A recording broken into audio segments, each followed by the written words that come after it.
السلام علیکم ورحمۃ اللہ وبرکاتہ۔ آج ہم دیکھنے والے غیر عربی میں آیات قرآنی دیکھنا جائز۔ ہمارا درس کا ٹاپک ہے طلبہ کے بارے میں بدنی بھارے اور اس کا ہے پارٹ 2۔ چلیے اسٹارٹ کرتے ہیں۔ السلام علیکم۔ وعلیکم السلام۔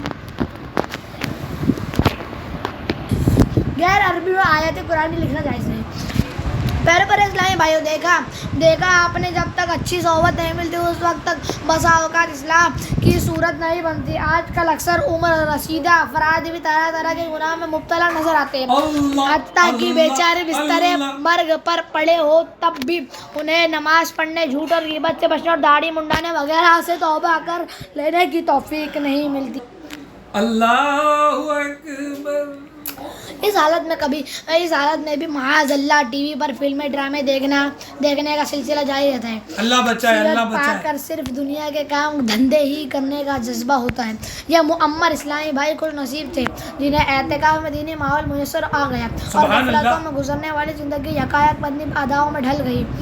آپ نے دیکھا کہ بیچارے قرآن کریم بھی پڑھے ہوئے نہیں تھے، اس لیے گجراتی زبان میں قرآن شریف پڑھ رہے تھے، جس پر ایک عاشق رسول نے تفہیم کی، یعنی سمجھایا تو دعوت اسلام کے مدرسۃ المدینہ بالیگاہ میں رات کے وقت سیکھ کر عربی میں پڑھنے کے کچھ نہ کچھ قابل ہو گئے۔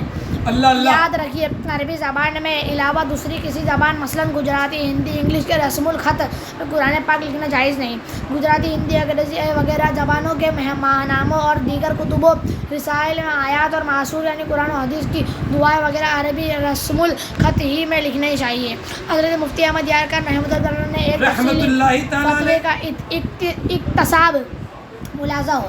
ہندی یا انگریزی رسم الخط میں قرآن لکھنا تو صریح تحریف ہے اور قرآن پاک کی تحریف حرام ہے کہ اولاً تو اوپر ذکر کی ہوئی پابندیوں کے خلاف ہے۔ دوم، سین صاد سا میں اسی طرح قوف اور کاف میں واو زا میں فرق واو ہے کہ معلوم نہیں پڑ کیا ہے، میں فرق بالکل نہ ہو سکے گا۔ مثلاً ظاہر کے معنی ہے ظاہر اور ظاہر کے معنی ہے چمکدار یا تر و تازہ۔ اچھا، اب اگر آپ نے انگریزی میں ظاہر لکھا تو کیسے معلوم ہوگی ظاہر ہے یا ظاہر ہے؟ اسی طرح طاہر اور طاہر اور قدیر اور قادر، سامع اور سمیع، عالم علیم میں کس طرح فرق رہے گا؟ غرضے کی اوصاف الفاظ تو درکنار خود حروف ہی منقلب یعنی تبدیل ہو جائیں گے اور معنی ہی ختم۔ میں قرآن سکھاؤ خدایا، کرم سے یہ جذبہ میں پاؤ خدایا۔ گھر میں دینی ماحول بنا لیا۔ رمضان مبارک 1446 ہجری 2005 عیسوی میں اعتکاف کے دن بالکل قریب تھے۔ راجوری جموں کشمیر ہند کے ایک اسلامی بھائی عمر تقریباً 40 برس سے ملاقات ہونے پر مبلغ دعوت اسلامی نے ان کو سرسری طور پر اجتماعی اعتکاف کی دعوت پیش کی اور وہ عاشقان رسول کی دینی تحریک دعوت اسلامی کی طرف سے مسجد ریلوے اسٹیشن راجوری جموں کشمیر میں ہونے والے آخری عشرہ رمضان مبارک 1446 ہجری 2005 عیسوی کے اجتماعی سنت و اعتکاف میں تو معتکف ہو گئے۔ عاشقان رسول کی دینی ماحول دیکھ کر حیران رہ گئے۔ داڑھی مبارک سجا لی، امامہ شریف سج گیا، درس و بیان کا سلسلہ شروع کر دیا، اپنے گھر میں بھی دینی ماحول بنا لیا، گھر کے اسلامی بہنوں کو پردہ نافذ کیا اور تعدم تحریر اپنے شہر راجوری کی مشاورت کے نگران ہے۔ زندگی کا کرینہ ملے گا تمہیں دینی ماحول میں، کر لو تم اعتکاف۔ آؤ انشاءاللہ میں بھی کروں گا اعتکاف۔ آؤ درد مدینہ ملے گا تمہیں دینی ماحول میں، کر لو تم اعتکاف۔ میں رمضان کے روزے بھی کم ہی رکھتا تھا۔ ایک شخص بے نمازی اور فیشن پرست نوجوان تھے اور فلمیں ڈرامے گانے بازی سننے کے انتہائی شوقین تھے۔ رمضان مبارک میں روزے بھی معاذ اللہ کم ہی رکھتے تھے، اگر کوئی سمجھاتا بھی تو ٹال دیتے۔ ایک دن وہ کسی معاملے کے سبب پریشانی کے عالم میں جا رہے تھے کہ ایک با امامہ اسلامی بھائی سے ملاقات ہو گئی جو عاشقان رسول کی دینی تحریک دعوت اسلامی کے دینی ماحول سے وابستہ تھے۔ وہ انہیں انفرادی کوشش کر کے جامع مسجد میں ہونے والے دعوت اسلامی کے ہفتہ وار سنت و بھرے اجتماع میں لے گئے، مگر وہ شیطانی وسوسوں کے باعث کچھ ہی دیر میں اٹھ کر چل دیے. دو دن بعد ان کا ایک دنیا دار دوست ان کو فلم دیکھنے کے لیے لے گیا، مگر کسی بات پر انبن ہونے کے باعث وہ اس سے الگ ہو گئے اور یوں ان کی قسمت کا ستارہ چمکا ہوا یوں کہ ماہ رمضان مبارک میں ان کے بڑے بھائی صاحب دعوت اسلامی کی طرف سے ہونے والے اجتماع اعتکاف میں معتکف تھے. وہ بھائی جان سے ملنے جا پہنچے. وہاں امام شریف سجائے عاشقان رسول انہیں بہت بھلے لگے.